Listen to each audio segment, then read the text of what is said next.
চাওক পাঁচনৈ নদীত দীৰ্ঘদিনৰ পৰা অবৈধ শিল বালি খনন যি স্থানীয় বালি মাফিয়াই তেওঁলোকে কৰি আহিছিল আৰু এই বাতৰি সম্প্ৰচাৰ কৰিবলৈ যাওঁতে ঢেকীয়াজুলিৰ কৰ্তব্যৰত সাংবাদিকৰ ওপৰত আক্ৰমণ সংঘটিত কৰিলে একাংশ বালি মাফিয়াই আৰু এজাহাৰৰ ভিত্তিত আৰক্ষীয়ে ইতিমধ্যে অভিযুক্ত কেইবাজনকো গ্ৰেপ্তাৰ কৰিছে বুলি আমি জানিব পাৰিছোঁ। আমাৰ দাবী আজি ঢেকীয়াজুলিৰ প্ৰেছ ক্লাবৰ আহ্বানত বিভিন্ন দল সংগঠনে ৰাজ্য চক্ৰৰ কাৰ্যালয়ৰ সন্মুখত আমি প্ৰতিবাদী কাৰ্যসূচী ৰূপায়ণ কৰিলোঁ আৰু মুখ্যমন্ত্ৰীলৈ আমাৰ দাবী সম্বলিত স্মাৰক পত্ৰ আমি মুখ্যমন্ত্ৰীলৈ প্ৰেৰণ কৰিছোঁ।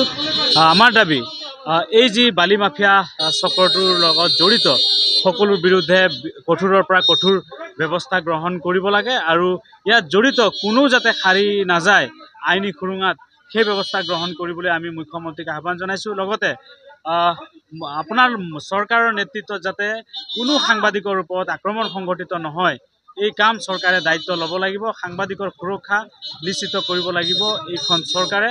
তাৰ বাবে আমি আজি সমূহ দল সংগঠন ঢেকীয়াজুলি প্ৰেছ ক্লাবে দাবী জনাই প্ৰতিবাদ সাব্যস্ত কৰি আমি মুখ্যমন্ত্ৰীলৈ স্মাৰক পত্ৰ প্ৰেৰণ কৰিছোঁ। আজি সঁচাকৈ দুৰ্ভাগ্যজনক কথা, গণতন্ত্ৰৰ চতুৰ্থ স্তম্ভ সংবাদ মাধ্যমৰ ওপৰত এনে আক্ৰমণ কিন্তু এইখন চৰকাৰৰ দিনত খুব সুলভ হৈ পৰিছে।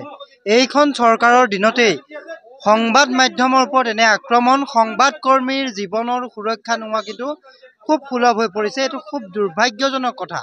যোৱাকালিৰ যিটো ঘটনা যে আমাৰ ঢেকীয়াজুলি প্ৰেছ ক্লাবৰ কাৰ্যকৰী সভাপতি তথা ND24ৰ সাংবাদিক বিমল জ্যোতি নাথে এই শিল বালি মাফিয়াৰ লগত আক্ৰমণত হতাহতি হৈ যিটো ত্যাগ কৰিলে সেই ত্যাগে যাতে উচিত ন্যায় পায় তাৰ বাবে আজি ঢেকীয়াজুলি প্ৰেছ ক্লাবৰ উদ্যোগত ঢেকীয়াজুলিৰ নাগৰিক সমাজে ইয়াত এটা অৱস্থান ধৰ্মঘট কাৰ্যসূচী ল'লে আৰু আমি আশা কৰিছোঁ প্ৰশাসনে ইয়াৰ ওপৰত এটা খুব ভাল ব্যৱস্থা ল'ব। আৰু আমি ইতিমধ্যে দেখিবলৈ পাইছোঁ যি প্ৰাইম একিউজ 4জন আছিল, যি 4জন একিউজডৰ নামত আমি এজাহাৰ দাখিল কৰিছোঁ তেখেতসকলক ইতিমধ্যে এৰেষ্ট কৰিছে আৰু যাৰ ইনষ্টিগেশ্যনত এই গোটেই ঘটনাটো হৈছিল বুলি আমাৰ সন্দেহ হয় দিলীপ নাথ সততে বন বিভাগত তেখেতে খুব সক্ৰিয় হৈ থকা আমি দেখিবলৈ পাইছোঁ। বন বিভাগৰ যিকোনো বিষয়ত তেখেতে RTI য'তে ত'তে কৰি RTI নামৰ যিটো সন্ত্ৰাস সৃষ্টি কৰিছে এই দিলীপ নাথ প্ৰৰোচনাত এই গোটেই ঘটনাটো হোৱা বুলি সন্দেহ কৰা হৈছে। গতিকে দিলীপ নাথক অনতিপলমে এৰেষ্ট কৰিব লাগে।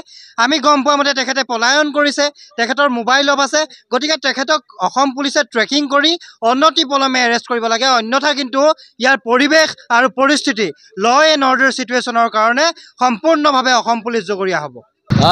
ঢেকীয়াজুলিত যে এনেধৰণৰ এক কাণ্ড হৈছে আচলতে লজ্জাৰ বিষয় যে ঢেকীয়াজুলিৰ এগৰাকী জ্যেষ্ঠ সাংবাদিক ND24ৰ ঢেকীয়াজুলিৰ সাংবাদিক তথা ঢেকীয়াজুলি প্ৰেছ ক্লাবৰ কাৰ্যকৰী সভাপতি বিমল জ্যোতি নাথক যি বালি মাফিয়াসকলে আক্ৰমণ কৰিছে এই ঘটনাক আমি উত্তৰ পূৰ্বাঞ্চল সংখ্যালঘু ছাত্ৰ সন্থাই তীব্ৰ ভাষাৰে ধিক্কাৰ জনাইছোঁ আৰু গৰিহণা জনাইছোঁ।